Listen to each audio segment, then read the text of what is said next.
Paramashivoham. Om Nithyananda. What I mean? Paramashivoham. Om Nithyananda. Paramashivoham. Om Nithyananda. Paramashivoham.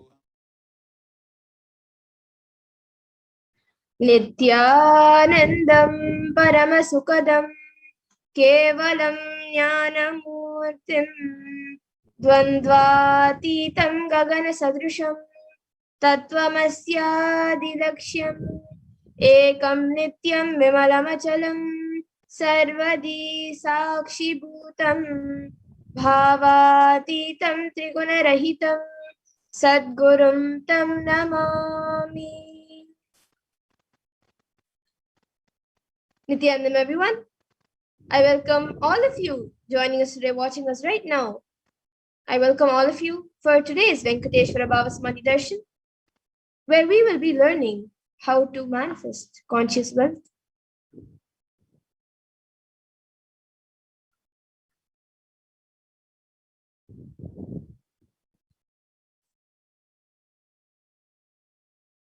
So the verse for this is from the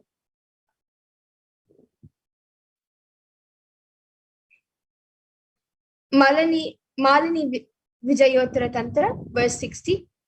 Katana Chakti Padatva Yadva Padavalokanat Prasadat Swaguro Samyak Prapyate Paramam Padam. And the translation for this verse is: by the enlightening teachings of the Guru Katana, by the Shakti Pada, the graceful transmission of the spiritual powers from the Guru, by looking at the sacred feet of the Guru, or by complete loving favor of the Guru Prasad, the ultimate goal in space, Paramam Padam, is attained.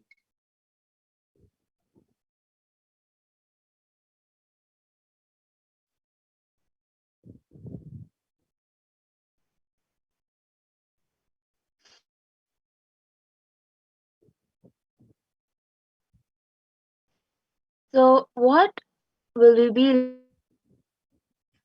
We'll be learning about what is wealth and abundance, who is Bhagavan Venkateshwara, principles of Bhagavan Venkateshwara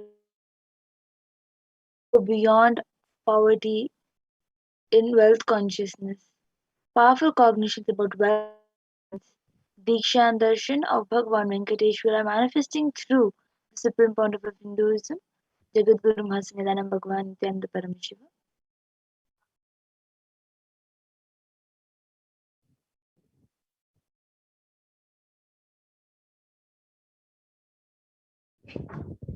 And the powerful cognitions that we will be learning today, we will be learning the powerful cognitions about the sacred science of Bhava Samadhi Darshan, about Bhagavan Venkateshwara, the powerful cognitions about wealth and abundance, what is blocking your wealth, and how to manifest wealth and abundance.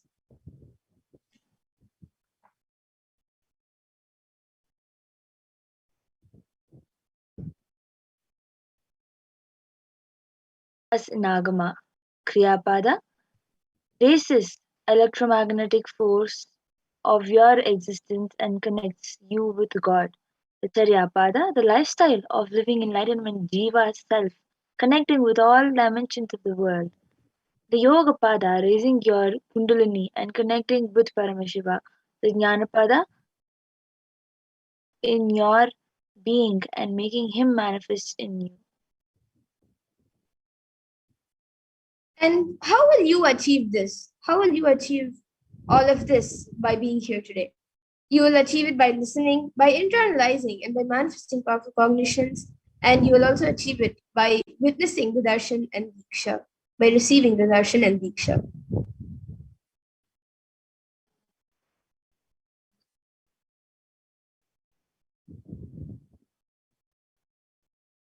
So now let's see what is the Bhava Samadhi Darshan.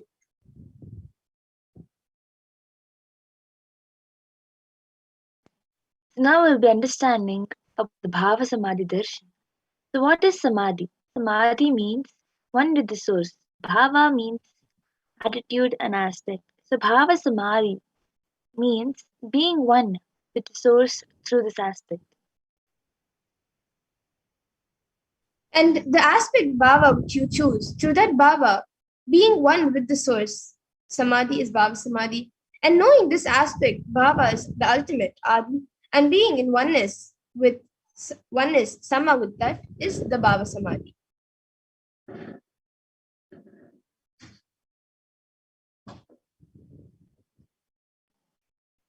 So, the divine cosmic being manifests from Kailasa, the enlightened time space zone, through deities and incarnations.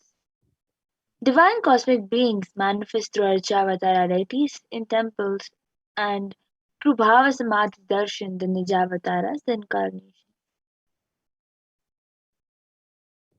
And the bhava samadhi awakens your kundalini shakti, which is the latent potential energy in all human beings. And this awakening of Kundalini Shakti results in extraordinary abilities expressing through us, like third eye awakening, ability to have the remote vision, ability to scan anyone's body, levitation, teleportation, materialization, and many more such powers and abilities.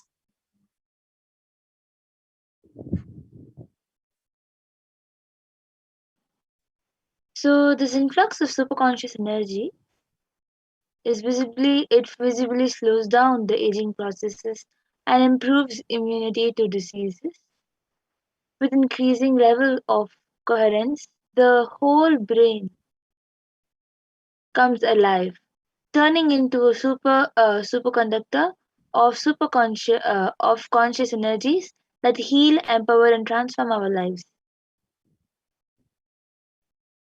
And having darshan or even a glimpse brings a lasting transformation in us. Having a glimpse of an enlightened being, having a glimpse of a great sage, enlightened being, or a deity brings a lasting transformation in all of us, cleansing the lifetimes of karmas and raising you to the next level of subconscious breakthrough, which is like hitting a reset button on your beat.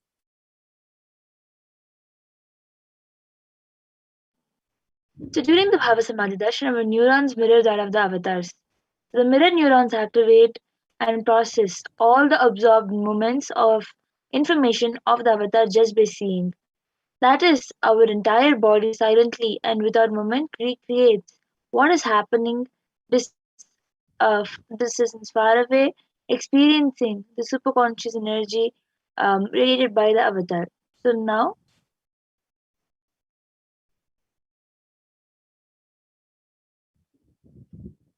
And now we'll be seeing a small introduction, a glimpse of who the Supreme Point of Hinduism is, the one who is giving us all of these sciences, extraordinary Shaktis, and much more.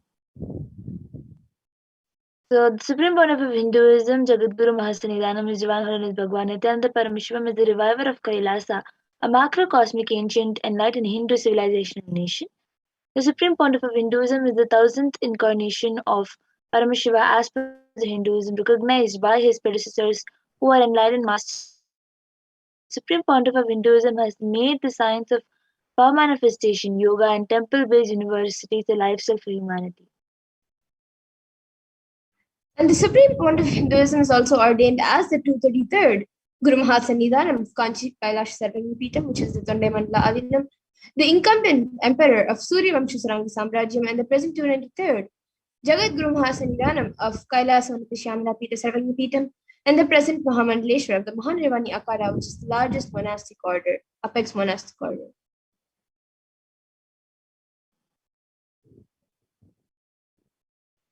The supreme pontiff of Hinduism is the thousandth Acharya Mahamandaleshwar of the Attal Akhada and is the present 23rd Guru Mahasanidanam of Dharma Mukti Swarga Paramadinam and is elected as the supreme pontiff of Hinduism by a congregation of over 1,000 Hindu leaders. And the Supreme Point of Hinduism is also revered as a teacher of Hinduism, most prolific, most viewed, read, and watched. Books and 10,000 articles in 3 different languages, which are English, Tamil, and Sanskrit. And these are translated into 50 languages with over 1,000 articles. And these copies of books and articles, over 20 million copies of books and articles have been sold, read, and downloaded. And he has given over 10,000 hours of discourses for humanity, and he has enriched over 1 billion plus lives digitally, and is respected as a commentator of all sacred scriptures such as Upanishads, Bhagavad Gita, Shiva Sutras, Brahma Sutras, Yoga Sutras, Ashtavakra Gitas, Jain Sutras, and many more.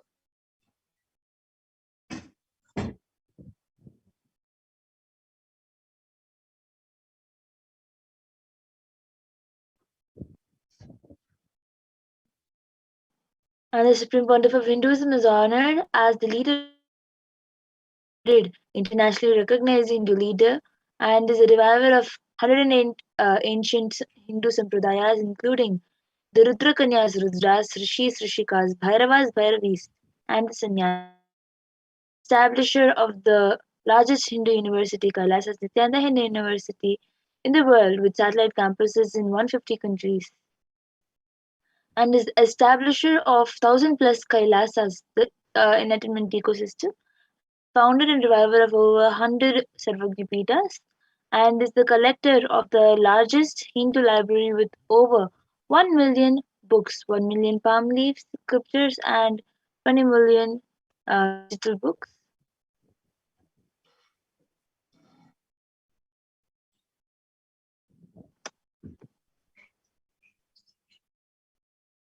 And now we come to the conclusion of this first segment, and we will be moving on to the further segments where we will be seeing a live demonstration of the extraordinary Shaktis, the divine powers of Paramashiva.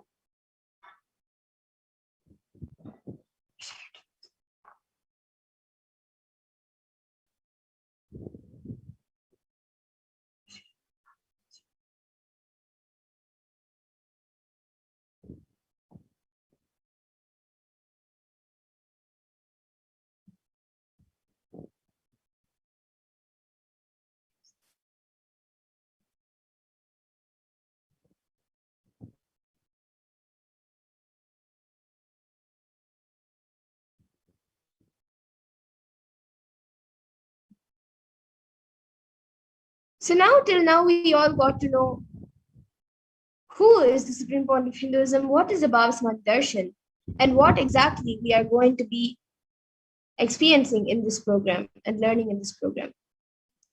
So now we'll be moving to the next segment, a very exciting segment where we will be seeing the manifestation of extraordinary Shaktis.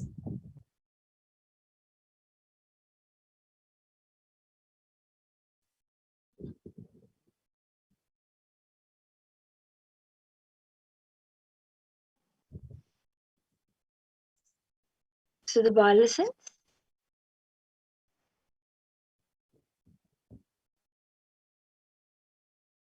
So today, the Balasans, the Nityananda yogis, and the initiate disciples of the Supreme Point of Hinduism will be demonstrating the powers of third eye and sharing with all of us the experiences and results of the extraordinary manifestation of the divine powers awakened in us through the Diksha, the initiation.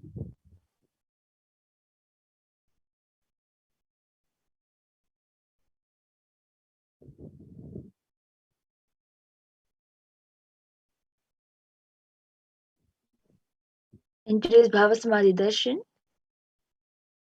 all of us will be receiving the initiation into third eye awakening and various other powers with the blessing and grace of the Supreme Pontiff of Hinduism. We will be manifesting the power of third eye, where we'll be able to see, where we'll be seeing with eyes blindfolded. Center located between the brows, which upon initiation one can effortlessly express powers and see through the third eye just as you would with the normal two eyes.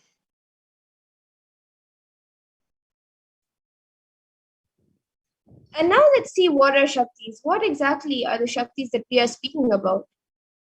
So manifesting powers, Shaktis, are described in the Vedagamas by Paramashiva as a system, method, and science for human beings to explore the various possibilities and powers and have access to various states of consciousness.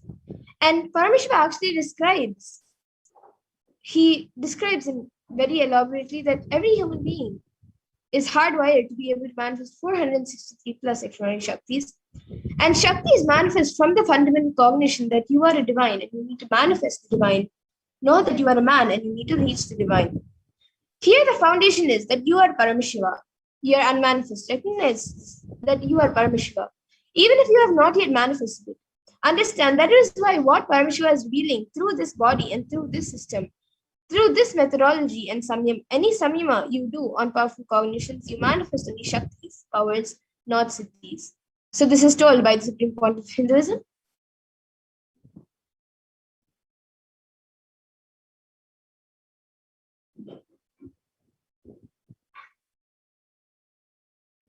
So now we'll be understanding a few differences between the Shaktis and Siddhis. So we will see the differences between both of these terms. The Shaktis expressed from the space of enlightenment as a side effect of feeling connection with the divine and high integrity with the Guru, and the powers of enlightenment, whereas the Siddhis are on the path of enlightenment and may, and the Siddhis are the powers that manifest from the tapas and penance for the sake of enlightenment. And a few more differences between Shaktis and Siddhis are that Shaktis of Paramashiva manifest through ordinary human beings in an extraordinary way after the initiation from the avatar and are permanent, whereas Siddhis are not permanent and may divert you from enlightenment.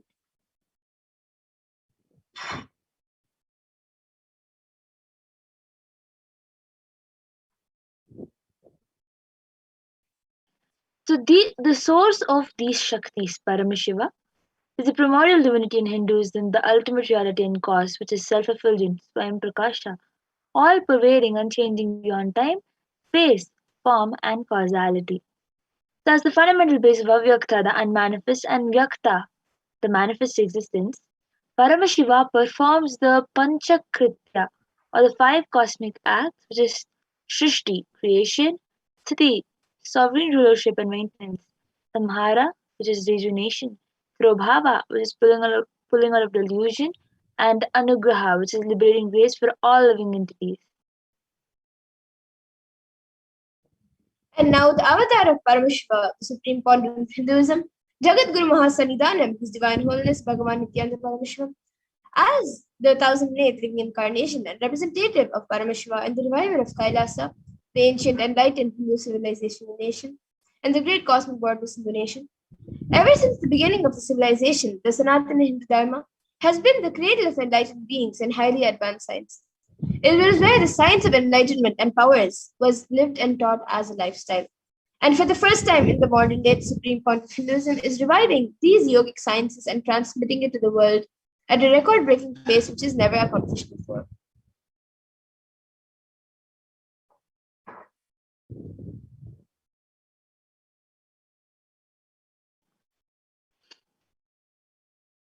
So now we will be understanding the Guru Parampara.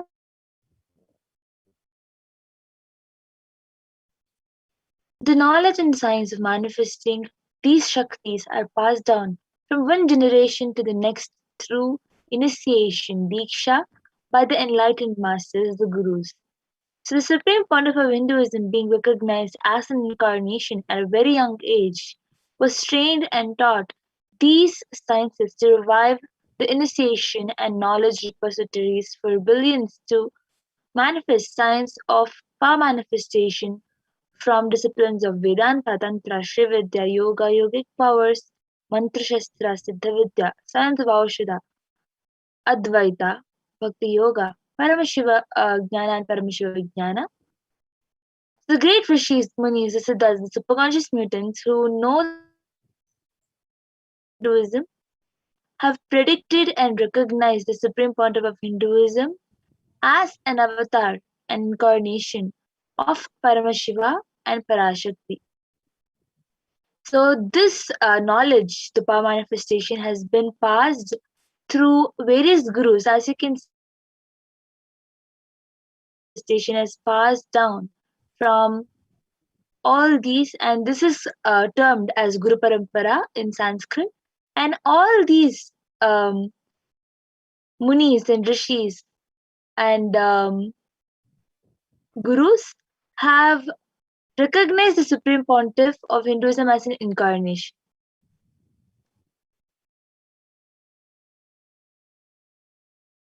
And so, how now we'll be seeing how we can awaken these divine shaktis in us.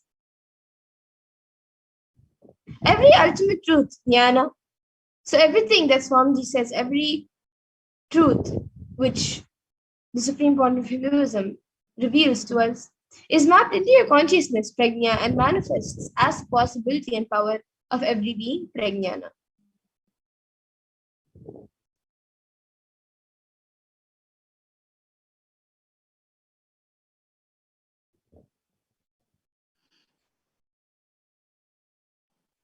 Now, um, these powers, these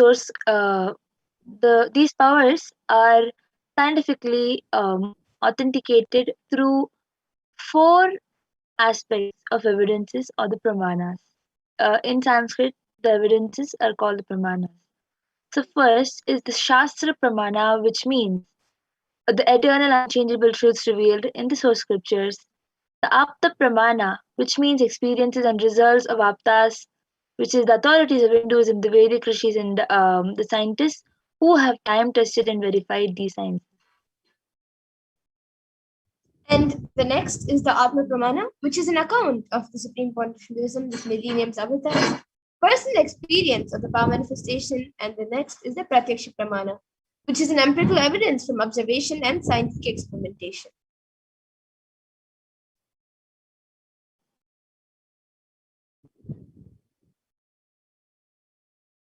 So the Vedagamas, which are the which is living applied science. Vedas are the ultimate superior authority for Hindus, and the Vedas are pure science where the ultimate truths are explained. Whereas the Agamas are the scriptures where the applied technology, the applied science is expanded. The Vedas and Agamas, which is put together called the Vedagamas, are given the status of Shruti because they are directly revealed by Paramashiva. They are the ultimate, eternal, unchangeable truths. A reference cited from these Vedagamas are called the Shastra Pramana.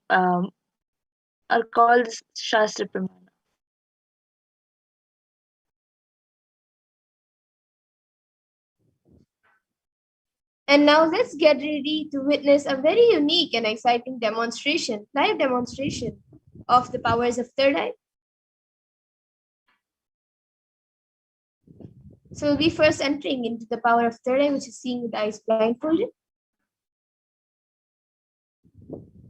So we will be going through all the pramanas, evidences, the scriptural. The first is the scriptural reference, the Shastra Pramana, for the power of third eye.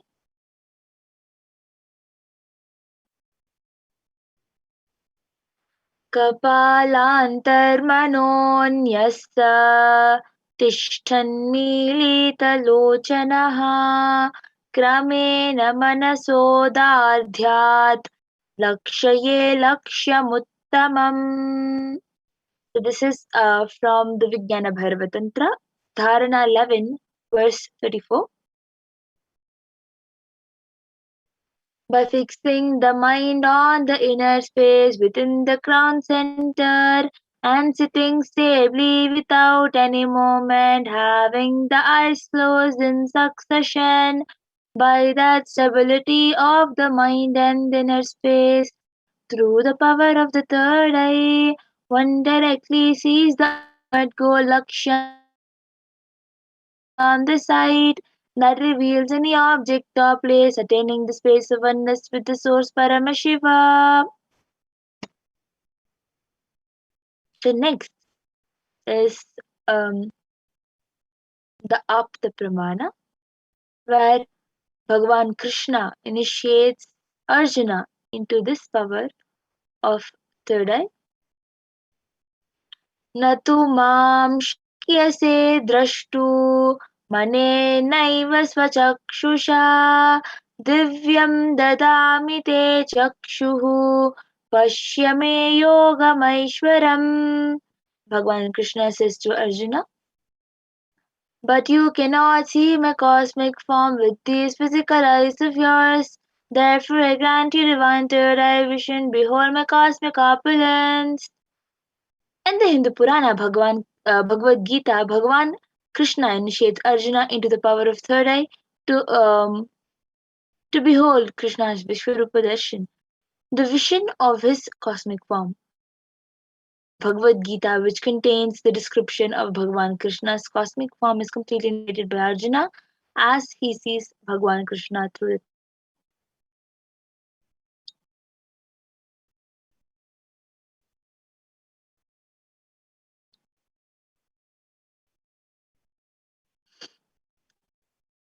So the next is the Atma Pramana in Swamiji's own words.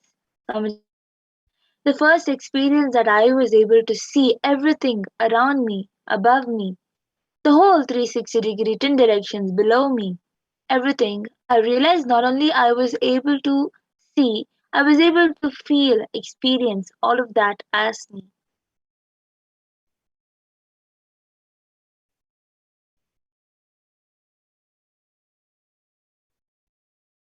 So the next is the Pratyaksha Pramana, the empirical evidence from observations and scientific experimentations. The study measures and compares metabolic cell activity of the brain in conscious and meditative open third eye state using which is a PET. It was declared that when doing daily activities, high activity is measured in the brain where third eye is located, and when in deep samadhi state, only the third eye region is active, and almost 90% of the rest of the brain is at peace.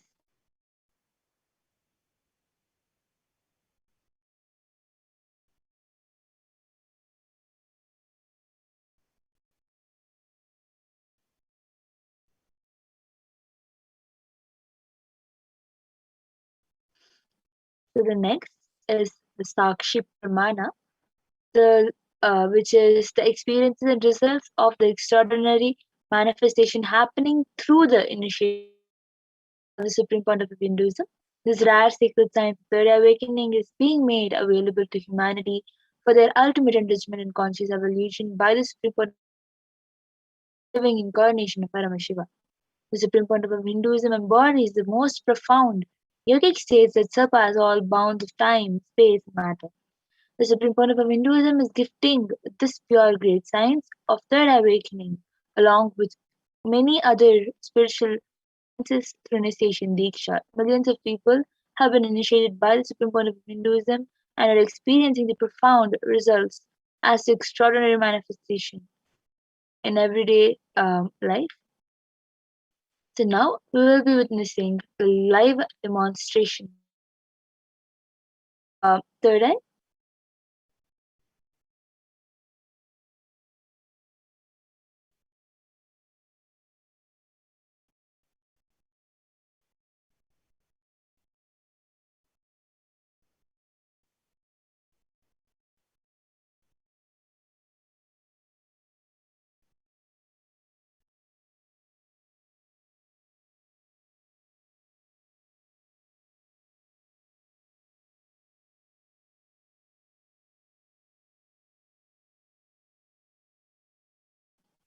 We'll be witnessing the live Sakshi Pramana, the live demonstration of Sakshi Pramana by the initiated disciples of the Supreme Point of Hinduism, the Balas.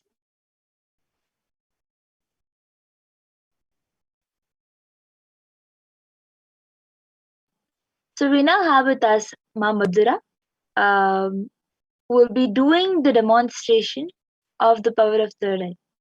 Yes. So Ma Madhura, you can show the eye band. Yes, as you all can see, this is the eye band which we will be using for manifesting and demonstrating this power of third eye. This eye band has a sponge attached to the sheet, and the sponge will the sponge is used so that it can stick to the skin. So the sponge has two openings into which the ice will go and just stick. So as you can see, exactly the ice size openings are there. So inside that, the ice will go and stick, and there is no possibility of at all. When when you put this, as you all can see, if you put such an eye band like this, there will be no light that can pass through the sponge and hit the ice, so you will not be able to see anything. And the strap will just hold the sponge tightly on. So request the volunteer who's there with Mamadura. So Mamadura has volunteer around with the eye band being secured properly on the ice.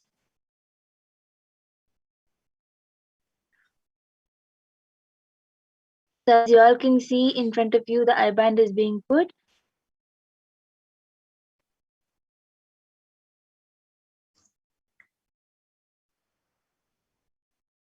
You can put a little tighter.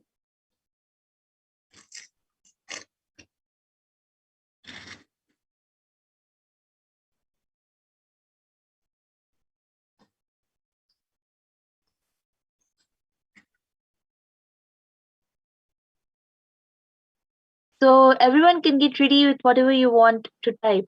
You can type and keep it, and it will be projected for everybody to also see as Ma Madhura reads.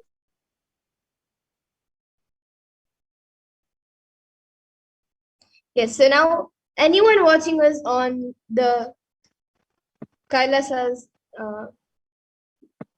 HDH Nithyananda YouTube channel, you can put any comments you would like me to read over there, and I will Yes, be reading it. So yes. So the last comment Actually, before the reading, I would like you to show in the camera left, right, up, and down. My right, left, up, and down.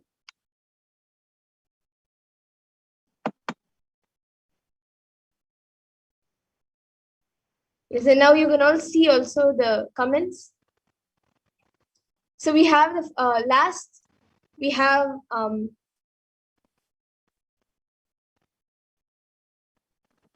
Prabjot Gill, who has paid $1.8, I think, yeah, dollars.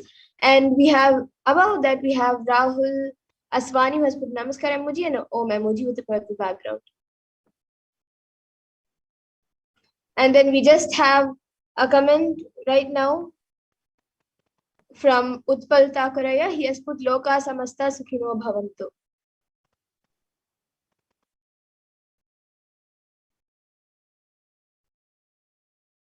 Yes, and anyone else who would like to put anything, you can put a sequence of emojis, numbers,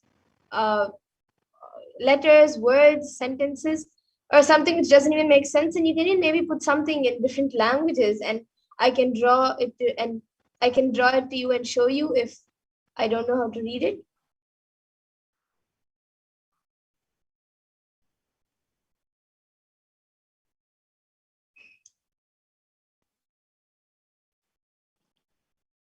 Anything, any random numbers together, scientific terms that you think Madhura will not know.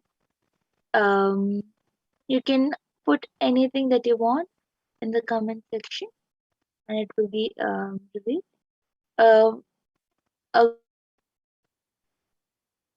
Anything you want, you can put it in the comment section. We have another comment from Rhinosin Edmond. He has put a moon emoji and a Trishul emoji and a sun emoji. And the moon and the sun has eyes and nose and a mouth. And the moon is just a crescent moon. It's not a full moon. And there's only one eye shown, and then the nose and the mouth. The sun, both the eyes and the nose and the mouth is shown. And the sun has 1, 2, 3, 4, 5, 6, 7, 8, 9, 10, 11 or 12. I guess I got confused. 11 or 12 rays.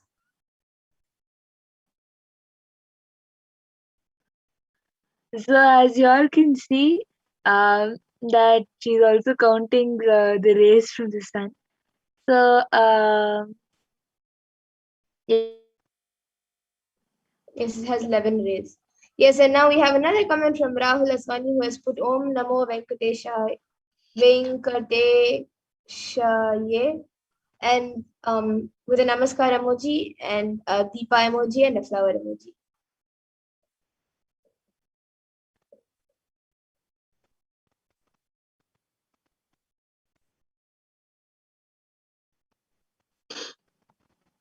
if anybody else wants, you can comment anything that you want.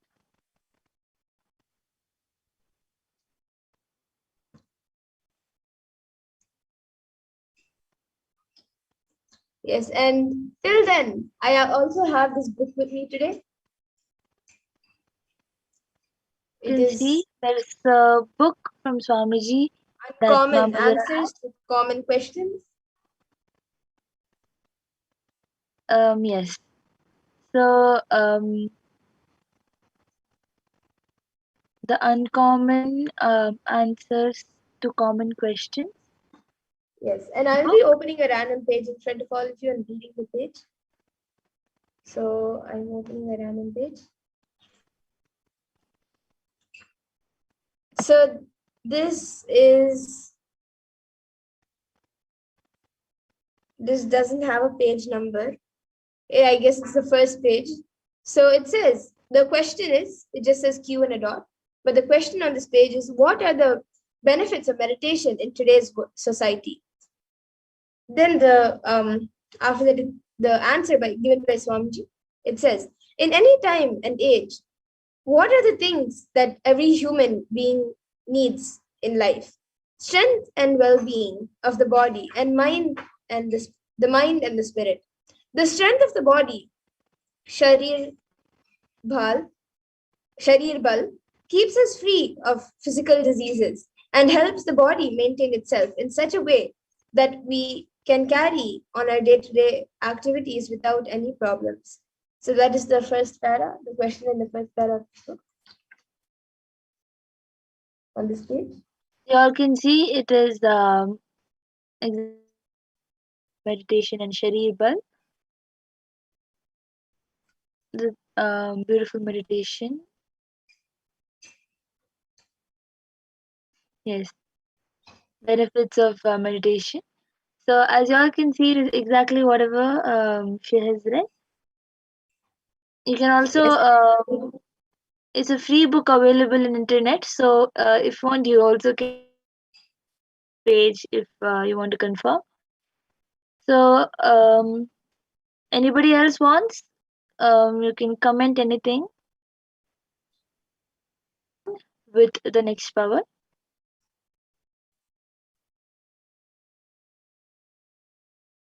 Anyone viewing us right now on the YouTube channel, you can put your comments. And even if you're watching somewhere else, you can put your comments on the YouTube channel.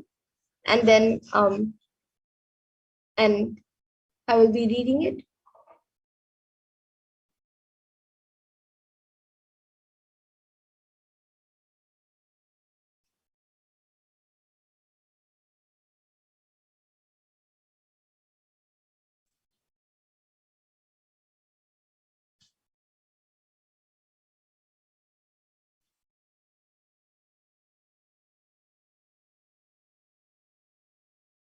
You can put a different language, a sequence of numbers, emojis, letters. You can even put things mixed up or something that doesn't even make sense.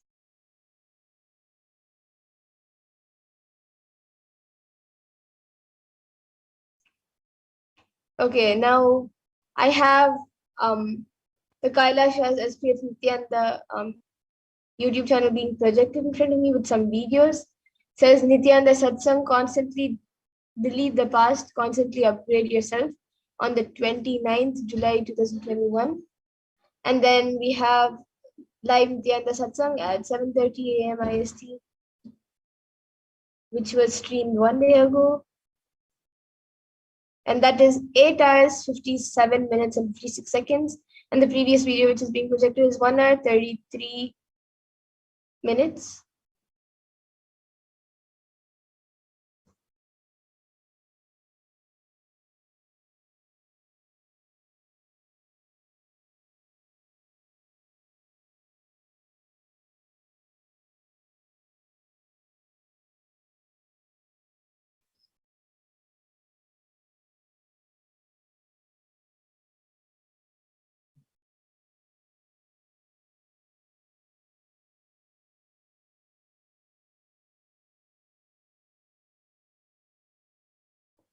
Okay, so now I have a few links and a post which is being projected in front of me. It says hashtag Nithyananda, hashtag Kailasa, hashtag United Nations.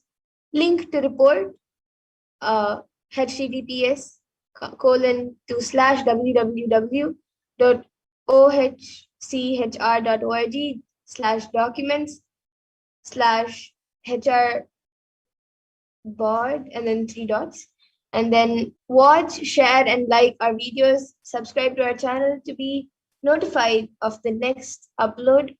And then it says it is given the link to that, to the Nithyananda TV.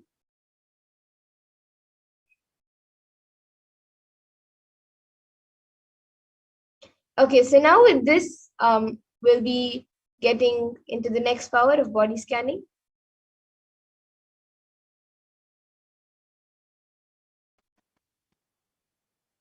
So I request the volunteer to now remove the IBAN. Yes, so as you all can see, the I-band is being removed right in front of your eyes.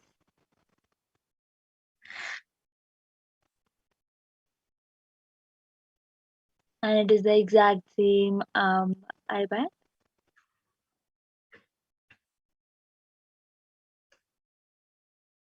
Yes, and now we'll be moving to the next power of body scanning. And anyone who would like a body scanning, you can start putting your comments in the YouTube comment section, and we will be giving you a body scanning.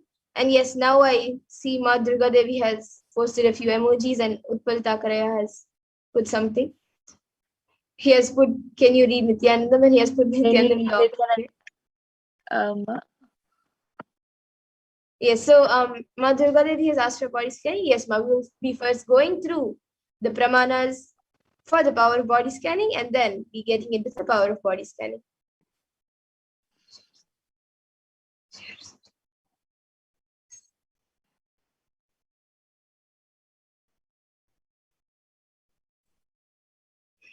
As we go through the pramanas, if anybody else also wants, you can put it in the comment section requesting for your body scanning.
So as we get the pramanas and go through the pramanas,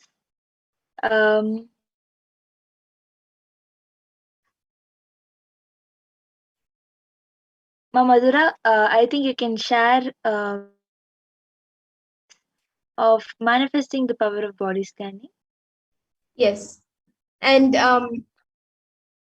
actually we can get into the pramanas, and as we do the body scanning, we can share our experience also. So the Shastra Pramana for this power of body scanning comes from the Vijnana Bhairava Tantra. Swadehe jagato vapi sukshma sukshma tarani cha tatvani yani nilayam dhyatvante vyajyate para. So this comes from the Vinayar Tantra. And the Apta Pramana for this power is from the life of a Siddha whose name is Teraya. And he was one of the prominent disciples of Agatya. And one day a man suffering from a severe headache comes to Agatya and asks for healing. So then Agatya, using the power of body scanning, reveals that there is a small tere, a type of frog, sitting in the person's brain. And he tells his disciple Teraya to perform an open head surgery and remove the frog. And once the surgery is completed, the person is healed and cured of the headache, and thus Teraya gains his name, which is Teraya. And the Atma Pramana for this power of body scanning, Swamiji, it comes from the experience of the Supreme Lord of Hinduism himself, when he had gotten the multiple compound hand fracture. It was revealed in the hospital, when he had gone to the hospital, it was revealed that he had been poisoned without his knowledge. And so using the power of body scanning, he scanned the imbalances which had happened in his body, and he used allopathy as a second opinion to verify his findings. And then as a Sakshi Pramana, we have many people, many disciples who have been initiated into this power, who have shared their experience of this power manifestation on social media and with their friends and family. And now we will actually be witnessing the live demonstration of the power manifestation. So anyone who would like a body scan can put your comments in the YouTube comment section. We already have a few comments from Ma Durga Devi. So Pragnana, you can start a scan for Ma Durga Devi's daughter, Subiksha Shri.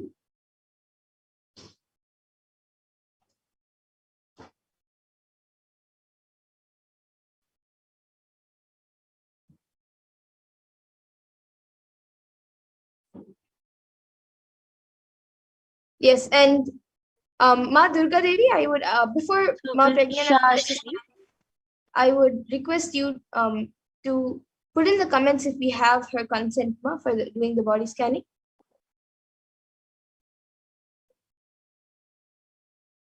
Ma Durga Devi, you can put it in the comment section if we have your daughter Subiksha Shri's consent for the body scan. Ranos and Edmondaya has asked for body scanning. So, Ma Madhura, you can start doing the body scanning for Ranos and Aya. Yes. Ma Mary's Grigor Jevs has come back saying, Nityanandam, how can I attend my overthinking and unstable mind physically? So I will be scanning Mary's Grigor Jevs.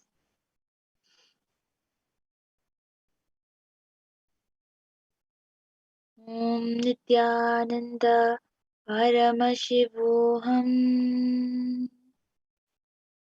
Om Nithyananda.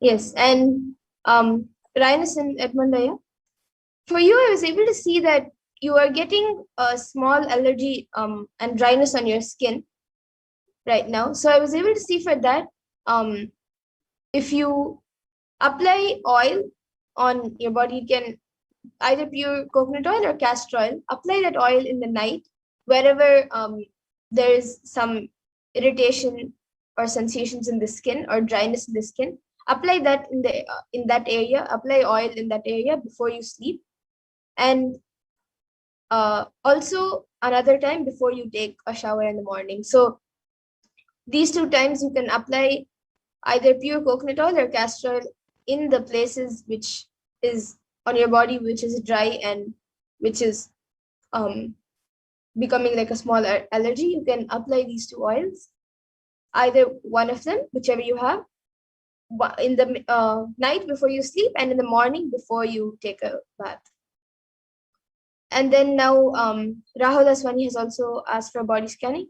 Yes, now I will be doing for you. And Ma Durga Devi, you can get back in the comment section if you have your daughter's consent, and once that is done, we can do a body scanning for your daughter. And Rahul Aspanyaya, now I will be scanning for you. And Ma Nitya Mahadata Chaitra, once Ma Pragnana has done scanning for Ma marriages, she will be scanning for you, Ma.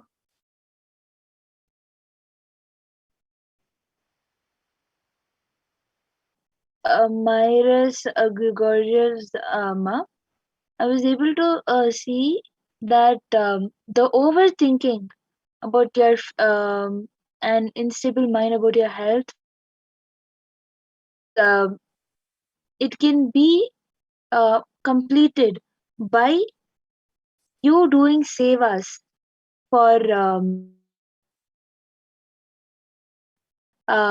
do puja and seva and put your mind completely into the divine and your master. You will see that will not be there because you are completely dedicating yourself to the divine and the master. I was able to see that physically you will not overthink about or have unstable mind. That I was able to see. And now I will be scanning for Malvin in Wildwin, which Ma Adbhuta Charitra has asked. Yes, and Ma Durga Devi, we need to, if she's a minor, if your daughter is a minor, then if you have given the consent, we can do. But if she's a major, then we will need her separate consent. So if you can confirm in the comment section if we have her consent to do the body scanning for her.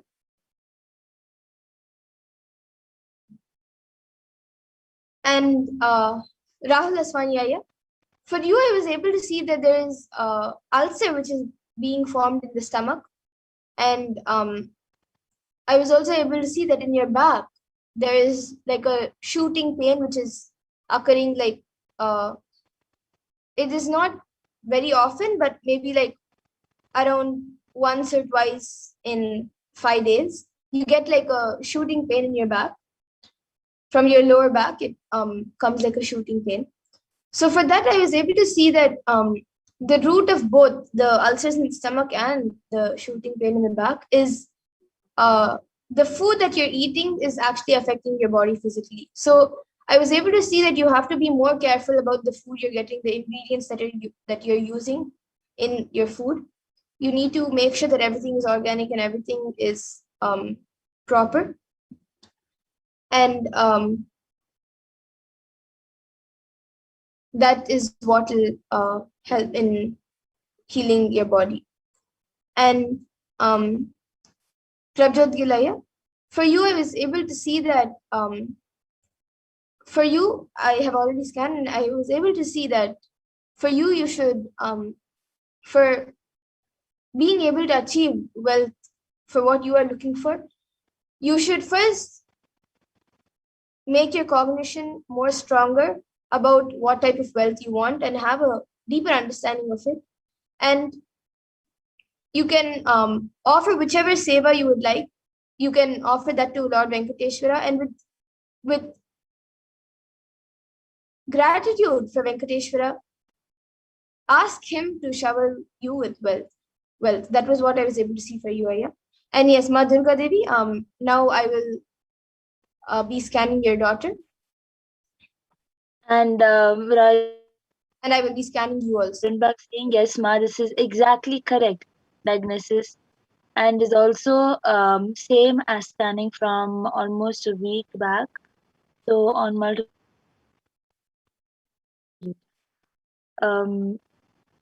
Thank you for getting back, Aya. So Ma Nin Wildwin, I was able to see that this oil produced in the face. I was able to see that her face becomes a lot oily, and sometimes she gets rashes on the face because of the oil. and I was able to see that she has dry throat. Outside it is oily, but for her. So I was able to see that she should not use any dry products on her body. Just because her skin is oily, she should not use dry products that will make her skin completely dry. For her face, she should not use soap. She should use haritaki to wash her face. I was able to, Paramashiva revealed that she should not use any dry products and just because of the oiliness. And I was able to see that the consumption of water needs to increase, and the cleanliness of the food needs to also increase. She needs to have a cleaner diet, and that will improve with the dryness inside. It is it is not only the throat which is dry. Inside, her full digestive system is completely dry. So she needs to have more water, and the the water will help her with other problems. Due to digestion, she's having back pain, and it is due to digestion she's having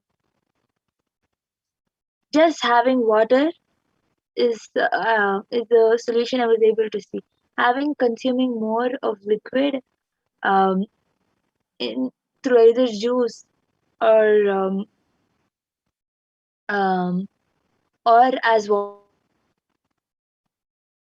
that will help her with improving her digestive system and the dryness which is being caused inside the body. And she should not use dry products like soap or face wash on her face, and she should not use any oily products like oil or the creams on her face. She should just use turmeric, haritaki, and um, basma on her face to wash her face. This is what Paramashiva has. Yes, and Ma Durga Devi, for you, for your daughter, I was able to see that she is quite fine, and the only thing which I was able to see is there's a small black blockage in the nasal part, like near the nose. It's like the starting of sinus, but it is not right now a problem which is affecting her badly or anything. But it would be good to get rid of the sinus right now itself, so it doesn't become major in the future. So the solution I was able to see for that is, at least for the next 1 week, if she can do steam inhalation using turmeric in the hot water, you can add turmeric and she can do the steaming. That will help her get rid of the sinus now itself. And you have also asked if scanning for you affects in any way.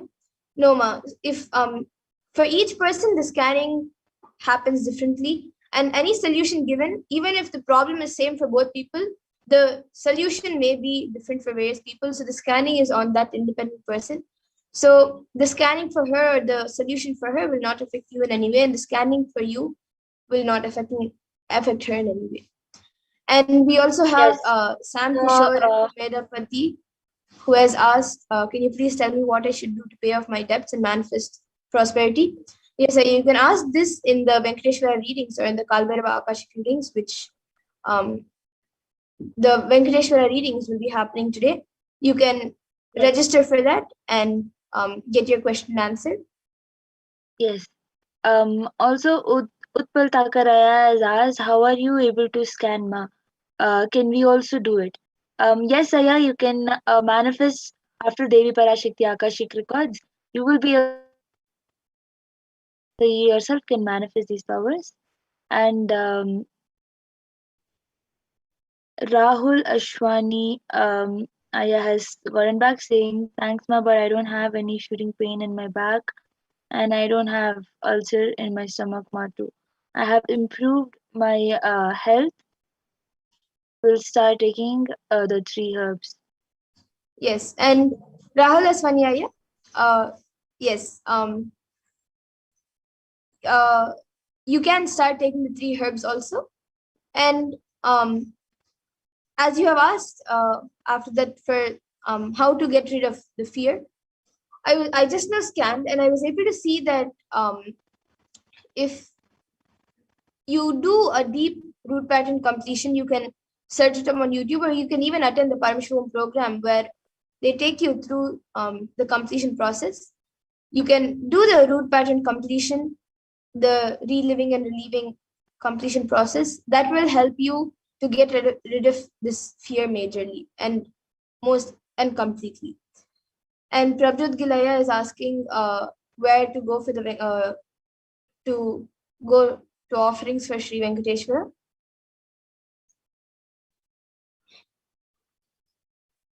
You can we will have another segment coming up where they will be sharing with you. We will be sharing with you where you can go to get the offerings, to make an offering to Sri Venkateshwara, as there are many different offerings that you can offer, so you can choose, and we will be taking you through those offerings and how you can register for them. So you can stay tuned for those segments where we will be telling what offerings you can make.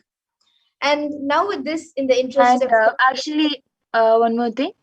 Rahul Ashwanyaya, you have told that you do not have any shooting pain in your back or you do not have any ulcers in your stomach.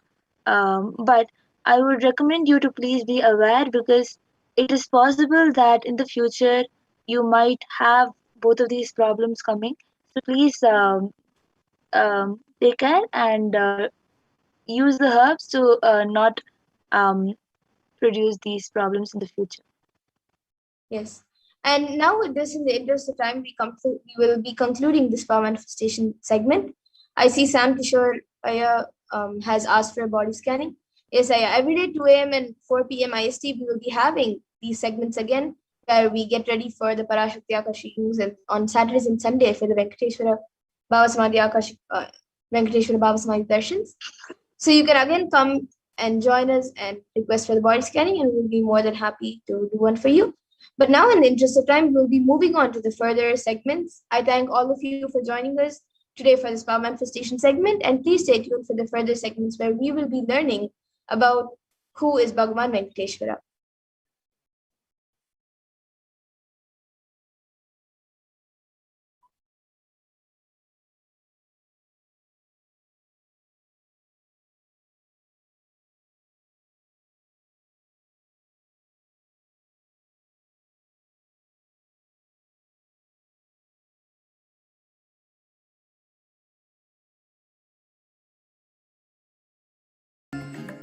ॐ नित्यानन्द परमशिवोऽहम् ॐ नित्यानन्द परमशिवोऽहम् ॐ नित्यानन्द परमशिवोऽहम् ॐ नित्यानन्द परमशिवोऽहम् ॐ नित्यानन्द परमशिवोऽहम् ॐ नित्यानन्द परमशिवोऽहम् ॐ नित्यानन्द परमशिवोऽहम् ॐ नित्यानन्द परमशिवोऽहम् ॐ नित्यानन्द परमशिवोऽहम् ॐ Nityanand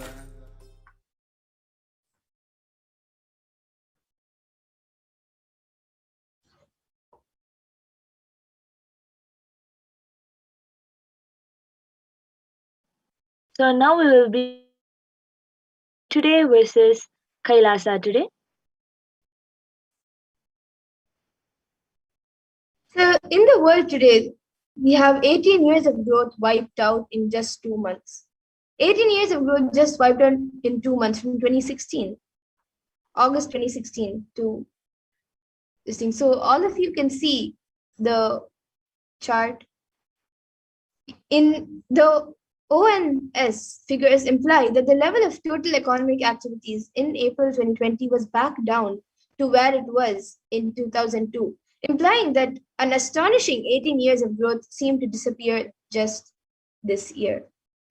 And you can see Kailasa, the spiritual solution, 2000 years of economic history in one chart, all major powers compared by GDP from the year 180. So Hindus have actually contributed to 40% of the world's GDP.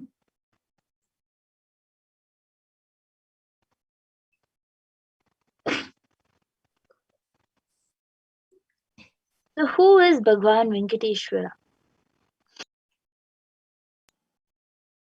Venkateshwara is one of the most powerful modern day incarnations who happened in the Kali Yuga. Mahavishnu came down as Sheshadri and Bhudevi took birth as Padmavati, and they got married and stayed in the planet Earth with the body at least for 200 years and created a beautiful kingdom, blessing the devotees with wealth, health, and all auspicious things.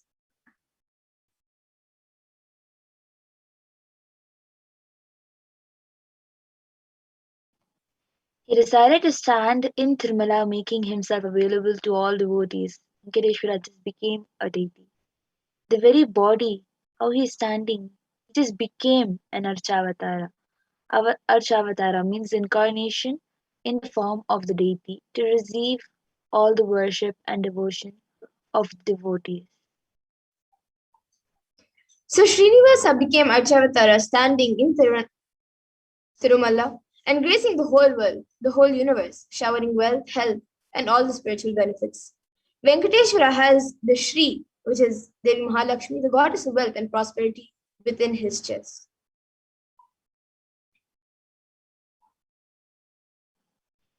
There's one jewel which Bhagavan Venkateshwara is wearing, which we are still not able.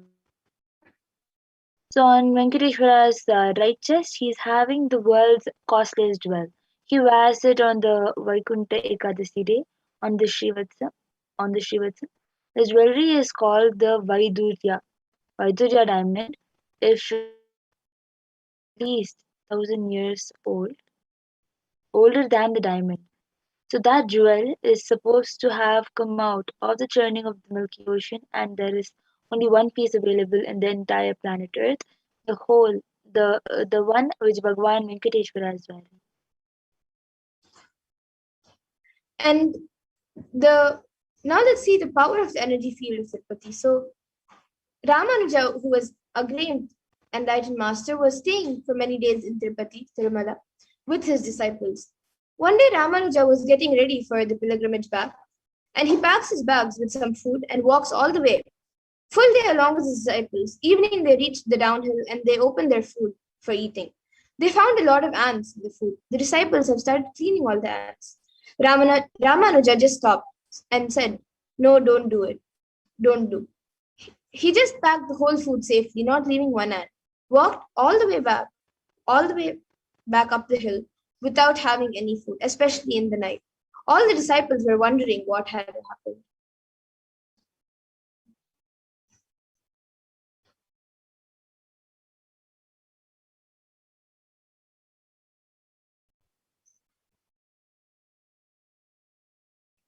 And after going to the top of the hill again, Ramanuja opened the food and because we don't know how many janmas or lifetimes they meditated and did punya to take birth in the presence of Tirumala, the energy field of Venkateshwara. We have no right to take them out of this energy field and lead them somewhere else. Even when masters become deities, siddhas comes to live around in their presence. So when deity becomes masters, naturally all the siddhas, all the higher level beings come to live around them. And the Shastra Pramana for this comes from the Narayana Sutram, verse 1. Sahasrashirsham Devam Vishwakam Vishwashambhuvam Vishwam Narayanam Devam Aksharam Paramam Padam. And this verse means this universe is the eternal being, Narayana, the imperishable, the supreme, the goal, multi-headed and multi-eyed, omnipresent and omniscient, the resplendent, the source of delight for the whole universe.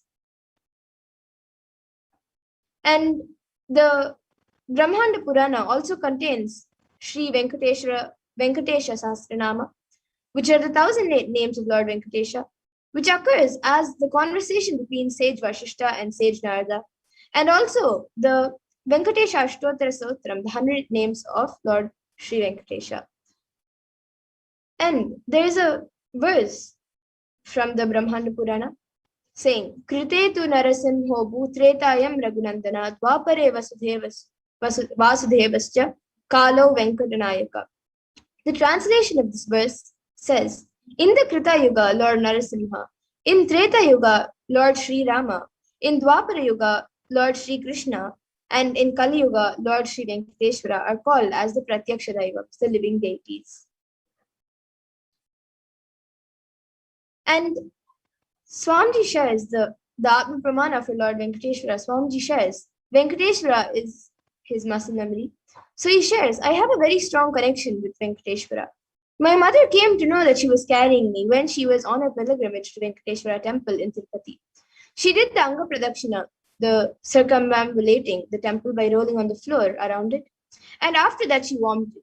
Usually people vomit after the Anga Pradakshina. Then they gave her the prasada, the consecrated food of laddu, the fried Indian sweet. And after that also, she started vomiting. Then the elders saw the pulse and confirmed that she was carrying. The first sweet I got is from Venkateshwara. I have a strong connection with Venkateshwara. So this is shared by the supreme point of Hinduism himself.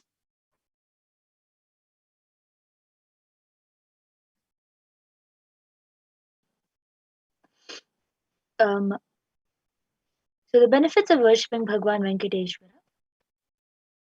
From the Vishnu Sahasranama, Falashruti verse 6.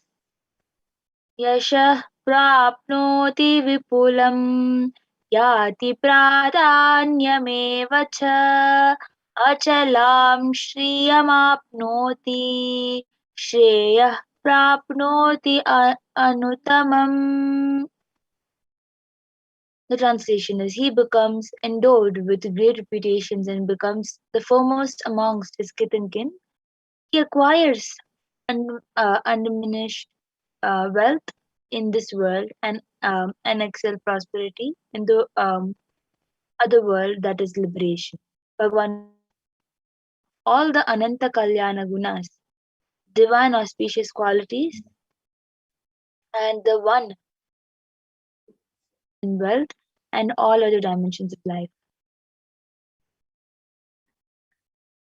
And in today's Darshan, Bhagavan Venkateshwara will be manifesting through the Nijavatara, 1,008th living incarnation of Paramashivoham, the supreme point of Hinduism, Jagat Guru Mahasannidhanam, His Divine Holiness, Bhagavan Nithyananda Paramashivam.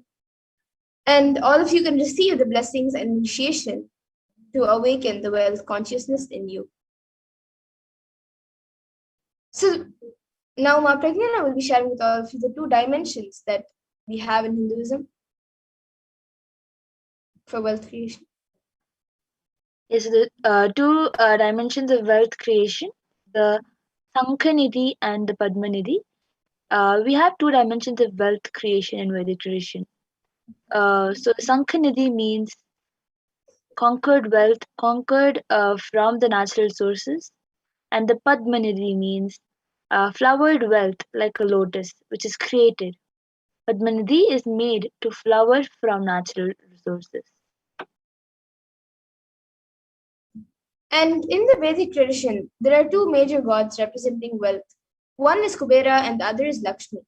So Kubera hoards and holds wealth and sits on wealth. Example, treasury, stock market, and other things similar.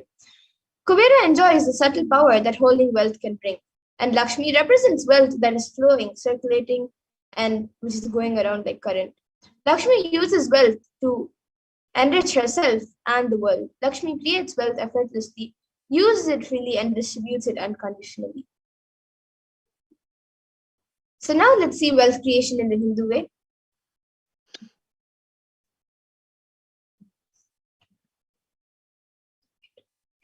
So we will be back after a really short break to see how wealth creation happens in the Hindu way. We have Mapurna Priya with us.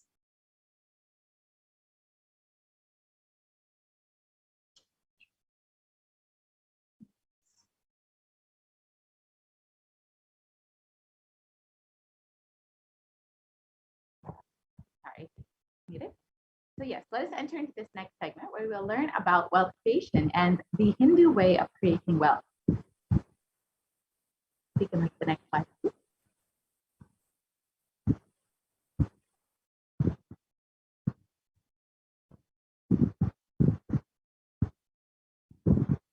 So life can be equated to two things. One is the ability to achieve what you want in the inner or outer world, and two is just getting stuck in both the worlds.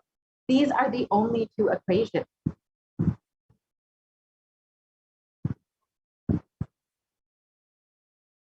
And first, we need to have the right diagnosis. Everybody wants wealth, but they do not increase the life in the level that they want. Wealth can be equated to the life energy you express. It is a straight equation because as of now, a normal man has wealth as the first priority in the life. So if you do not have wealth, don't blame anybody. You are not expressing life in you. Life energy is not happening in you.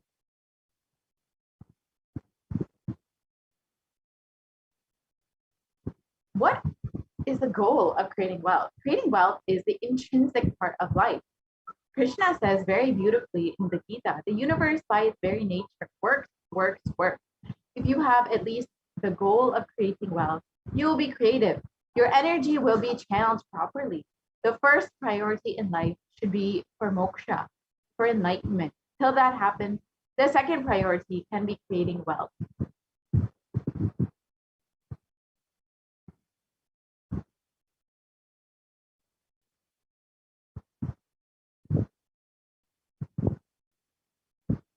So why should we create wealth? Creating wealth makes you non-violent because your whole energy becomes creative. Creating wealth brings tremendous interest in life and non-violence.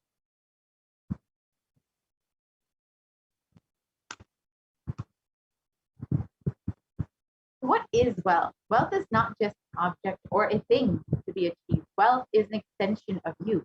Anything that adds to you is wealth. The quality of health you enjoy, the state of your relationship, the fulfillment you experience in your career, your mental state, your sense of inner fulfillment. All these are measures of wealth, of success with which you have created wealth in your life.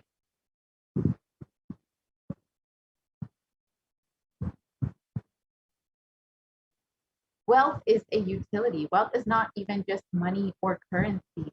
Money is one wealth, currency is one wealth, the assets are one wealth, and being alive and active is one wealth. All the four put together is wealth: money, currency, assets, and being alive and active. Wealth is neither good nor bad, but it is just a utility.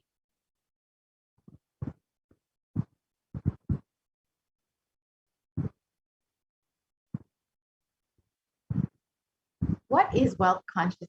Wealth consciousness means making a clear decision to break out of the myths and mental patterns that impoverish us and to draw us again and again into the poverty cycle.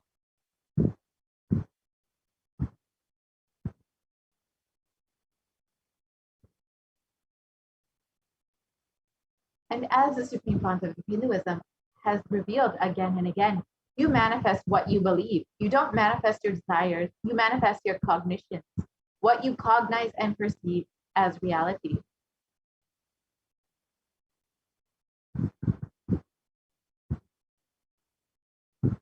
So let's understand the gap between our beliefs and our desires. Many of us say, I really desire wealth, but deep down you believe wealthy people are arrogant people, bad people. They do a lot of wrong things. If you believe wealthy people are arrogant, bad, wrong, They do many wrong things. They exploit others. If you have that belief, how are you going to manifest wealth in your life?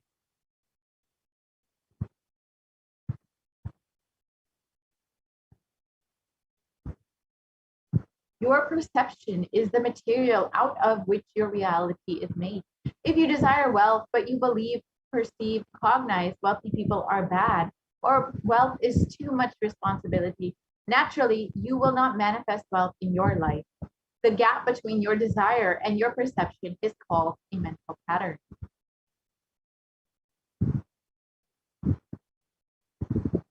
So let us now look at all the beliefs you carry about wealth.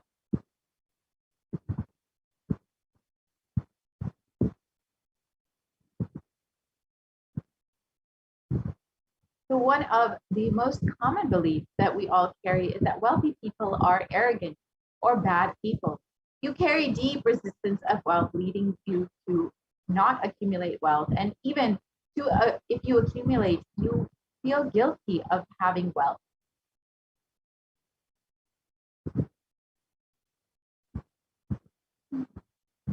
However, the truth is arrogance does not come by wealth. Arrogant people will be arrogant whether they have wealth or not. Arrogant means behaving as if you are more important than or no more than other people.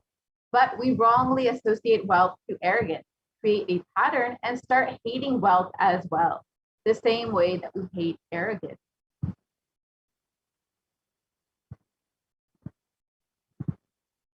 Another common belief that we carry is that poverty is good. Deep inside of us, we label poverty as a good quality. We feel reverence and respect for poverty. How are we going to generate wealth with this cognition?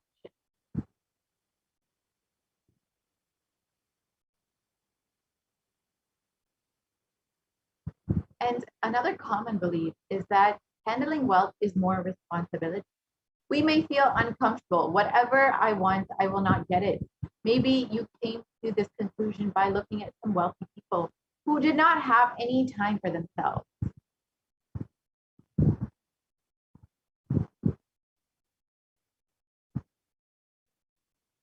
And some more inadequate beliefs that we carry on wealth is that making money is a sin. And creating as much wealth as you can, celebrating it, sharing it, and is wealth consciousness is high creativity with high responsibility. Wealthy people work smart, not hard. And again, this is untrue. Don't be too lazy to bend your body, your mind to realize your dreams. Read the stories of any famous millionaire today. You will see that wealth does not come from a genie in a bottle.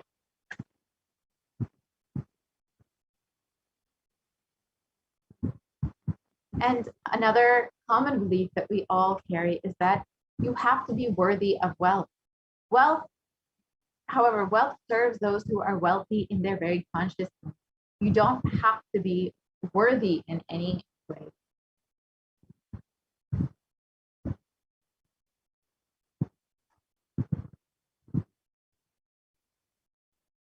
So we must have will persistence to manifest wealth. Anything you cognize, you create a certain energy field about your cognition. You attract situations, people, everything around you to make that cognition into reality. All you need is will persistence. Your decision, you are not going to give up your intention, is will persistence.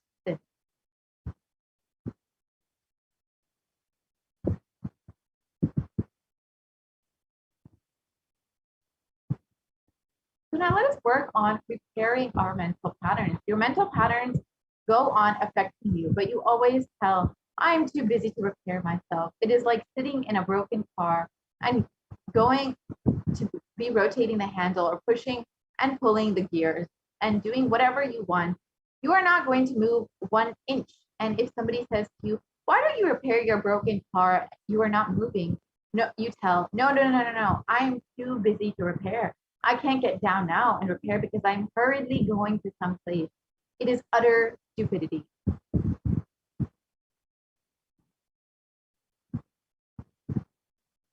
First thing we need to understand is that it is possible to repair our mental patterns. You may be desiring to have wealth. but you may not be believing, perceiving, and cognizing it as your possibility. The first and foremost important step we need to do is create an energy field of attracting wealth.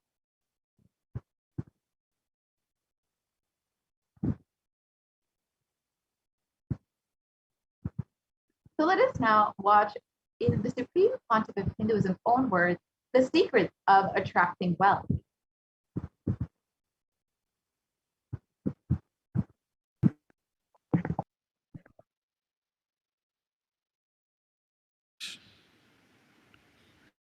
The first step we need to do, the first step we need to do, looking back, the gap between your desire and your cognitions, how you started perceiving wealth, money, how you started perceiving. I can tell you a small story. First time, how I was introduced to money and started interacting with money. I still remember my 3rd birthday. My father has given me a Ganesha who actually ate food. If you have read my biography, you would have read the incident. If you are interested, you can go to YouTube where I have narrated the whole story. I was given that Ganesha as a gift and I was so curious and busy with playing with the deity. And then in Indian village we have a habit, all the family elders will give coins on the birthday as a gift to the kids. So I was sitting and playing with my Ganesha and all the family elders came. I am supposed to bow down to them. It's a tradition. So I touch their feet and they will give money. A lot of money got collected. Must be some 70, 80 rupees. In those days it's a big money. And for a kid it's a too big money. And it was too much of coins and notes, so my father helped me to pack the whole thing in a hand key. So I looked at him and asked, what should I do with this? He said, you can buy whatever you want. I said, I don't need anything. I only wanted this Ganesha. You already gave it to me. I don't need anything. He said, then you can give it to anybody you want. So I just called all my cousins, brothers, everyone was playing. I grew up in a large joint family. 27 of us grew up together. So it's almost like a one school, small school. So all of them are playing. I called in my loud voice, hey, anybody wants, come and take this money. I don't want it. So 4 or 5 kids were running and my elder brother ran fast and took the whole thing, whole hand key. My father told me to tell my elder brother to share everyone, to share with all. I said, I have decided I don't want. And I said, whoever wants, take it. So he took it. How can I interfere in this after that? It's up to him. I will not even interfere, giving any further instruction how they should share or who should share and all that. I said, I don't want. That's my first relationship with money. I still see very clearly that it's the same relationship. Still, I don't touch money. I don't handle. Never felt the need. Anyhow, I am not saying this should be your pattern or this should be your... I am just giving you an example of how I started relating with. So now dig out how you started relating with money. That was actually my completion with money. I touched first time money only to give dana. Still I am doing the same thing. Still I touch money only to give dana. How You cognized money, wealth. What all your perceptions and beliefs and cognitions about money? Let's dig out. Let's get them out first. The moment you remember money, does it bring tremendous pain, suffering, impossibility, all that in you? What is the emotion or energy it invokes in you?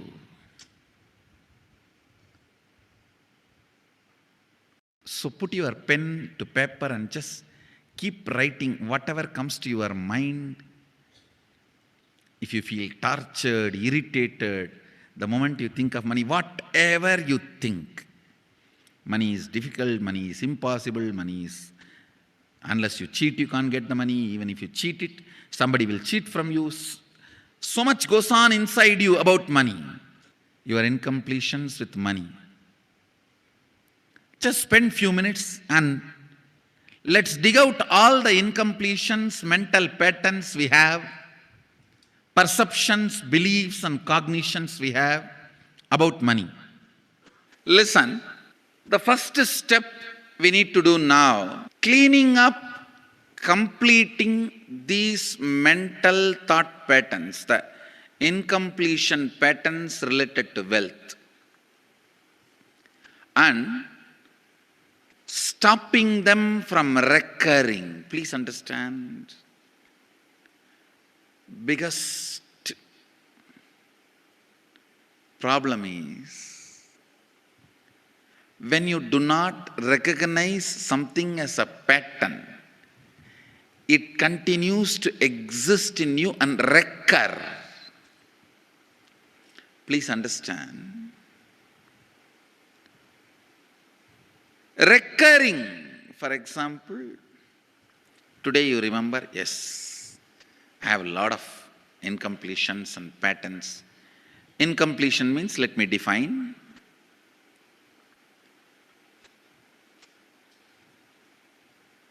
Your past sitting in your present, not letting you live your future is incompletion.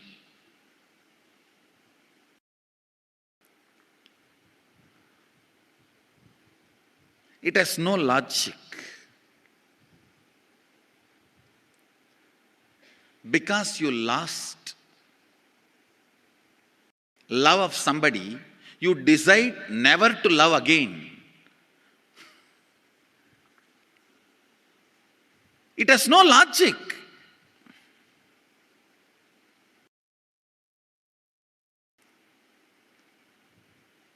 Tons of negative decisions, cognitions you make about life is incompletion. I'll give you one small example. 8-year-old kid is in the classroom. Teacher asks, who is the first Prime Minister of India? The kid jumps on the bench and shouts, Mahatma Gandhi. Naturally, the whole class laughs. Because Mahatma Gandhi is not, neither is Mahatma nor he is first Prime Minister. Okay, that you leave it. When the whole class laughs, she decides never to come in the front, jump up and be active.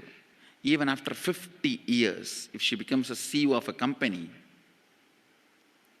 in the team meeting, she will be telling her ideas to somebody else and somebody else will be presenting. Even if she is the head of the meeting, she will continue to suffer the decision she made at the age of 8. How many of you see this is happening even in your life in some form? That is what I call incompletion.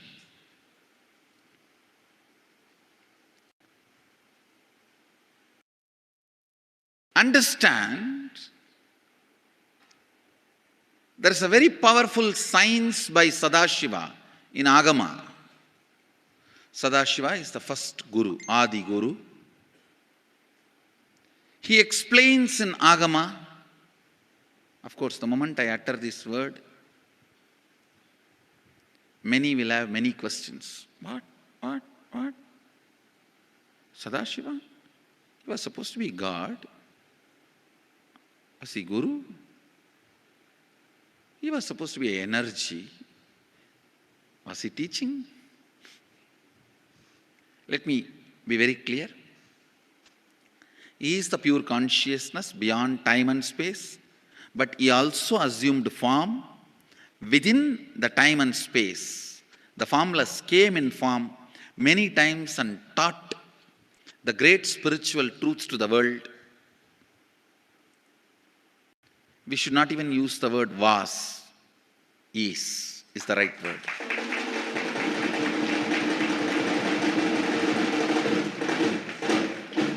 He gives a beautiful science of completing with this incompletion patterns, known, unknown.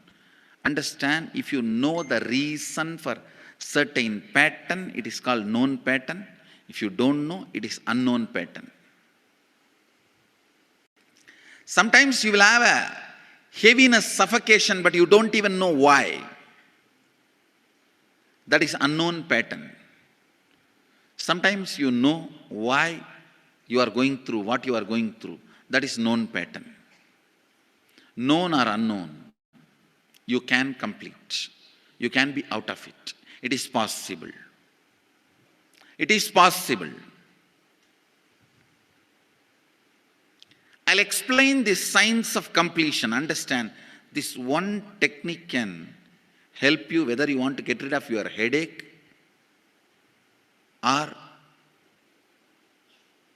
your whole ignorance and get into enlightenment.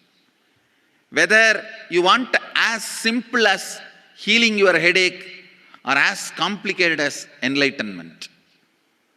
Anything, this one technique can give you. This one technique, it is a complete end-to-end, alpha to omega.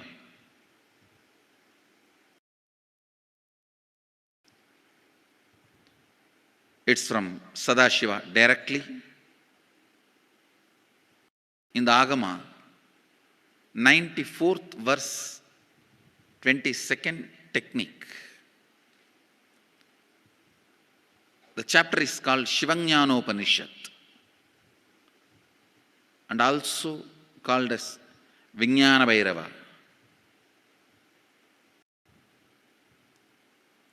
Chittatyanta kritir nasti mamantar bhavayet iti vigalpanam abhavena vigalpair uchito bhavet. You don't have to remember. I am uttering every time so that I will remember. That's all. No, it is just to keep the purity of the teaching. I want all of you to know, whatever I am sharing with you is my personal enlightenment experience, which is in tune with the earlier master's experience. My Apta Pramana, my Atma Pramana in tune with the Apta Pramana, means the earlier masters. The Shastra Pramana. Only that can become your Sakshi Pramana.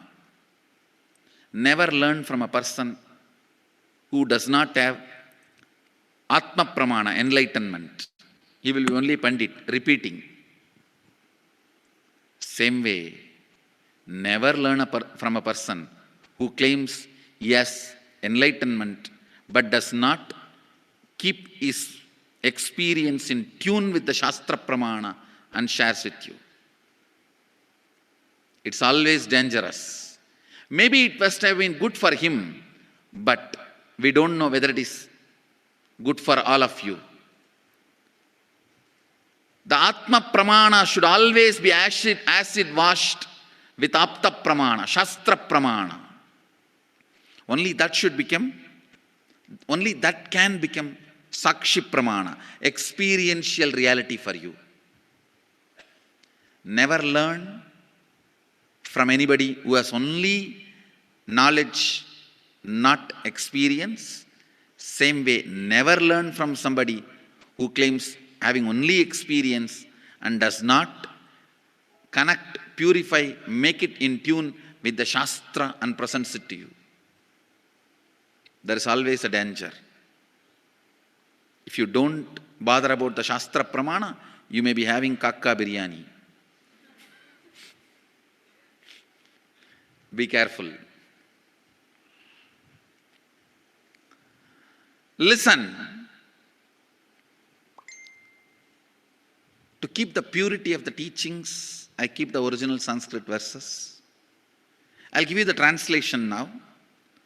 Consciously feel within the mind stuff of past memories of incompletion with its activities as mind, intellect and ego not existing in me.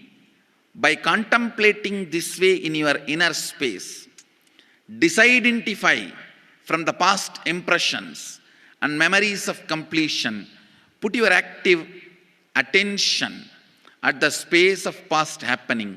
Relive these imagined impressions and memories of incompletion. Then the mind stop having fully ceased from its present characteristics of forming thought patterns and cognitions is complete. Thus you become complete and achieve the original space of complete completion. Listen. Now I will explain. I have read out the translation. I will explain what to do. Now you wrote many of the patterns, incompletions, thought currents you are having about money, ideas, cognitions. You developed about money from the young age. Do only one thing. Just go back to that same age when the incidents happened in you, the cognition started building in you, the beliefs started building in you, the idea started building in you, the perception started building in you. Relive the same situation. I am not asking you just remember. Remembering means, for example, something happened at the age of 7 which is still hurting you about money. You asked 1 rupee from your uncle and he did not give, but he gave it to his son. It's still sitting and hurting. If now you are 47, this happened 7. You being 47-year-old person and remembering what happened at the age of 7 is remembering. Forget you are 47. Forget who you are now. You may be having millions. Just become that 7-year-old who asked and did not receive. For you that 1 rupee must have been almost life. I have seen people, they develop even wheezing when they were not given as simple as a chocolate or an ice cream by their friend or family or brother. I've seen. Because for a child, it may be life. Just go back, forget who you are now. Become that person. When that incident happened, relive. Just see what has happened at that time. You will see many of the unknown, suppressed emotions will break. And I tell you, many diseases will be healed. I have seen people walking out of tumors, cancers, asthma, wheezing, just by completion. Because many of your diseases have their roots in some of the incompletions of the past. When you relive, many pain parts in you breaks. Pain bodies collapse. The pain patterns melt down. which completes many other issues which you don't even remember. I have seen when people do completion, to complete the wealth-related incompletions, suddenly they get into health, because the same incompletions which created wealth issues only were creating health issues. When they melt down, people become free even from both. Listen carefully. I'll repeat once more. Now you would have written so many patterns, incompletions, thought currents, ideas, cognitions. Take few minutes. Go back to each incident, each pain, each hurting. Relive. Relive. Relive. Don't justify what happened. Don't try to console yourself. No consolation will work. No justification will work.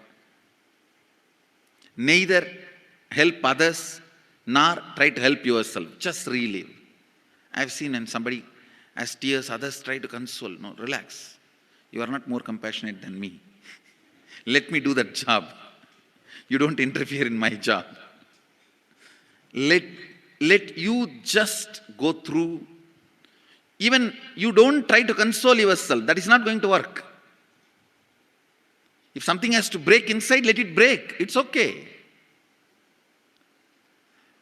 When you relive, the powerlessness, incompletion, loses power over you. I'll guide you step by step. And I commit with you, I'll lead you all to completion. And I know how to awaken, trigger the incompletions in you and break them. Help you to relive and relieve. I am supporting all of you. Have courage. Let's clean up.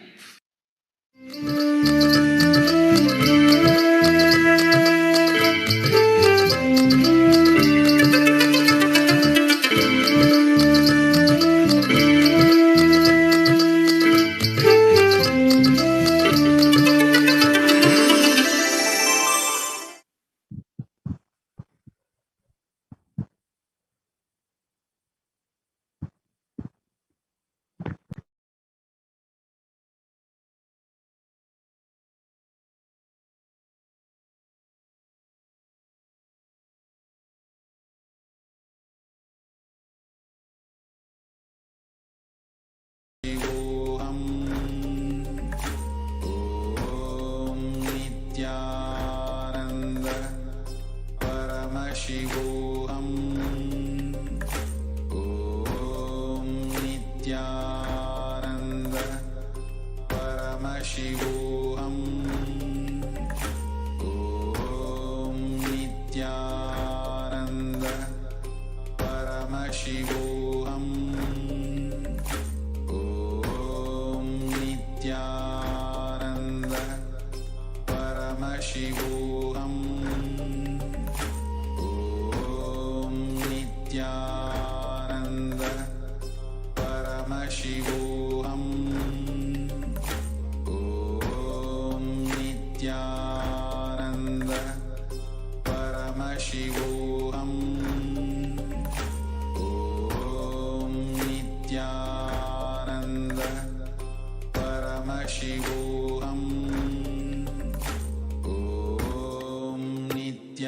Om Nithyananda Paramashivoham. Om Nithyananda Paramashivoham. Om Nithyananda Paramashivoham. Om Nithyananda Paramashivoham. Om Nithyananda Paramashivoham.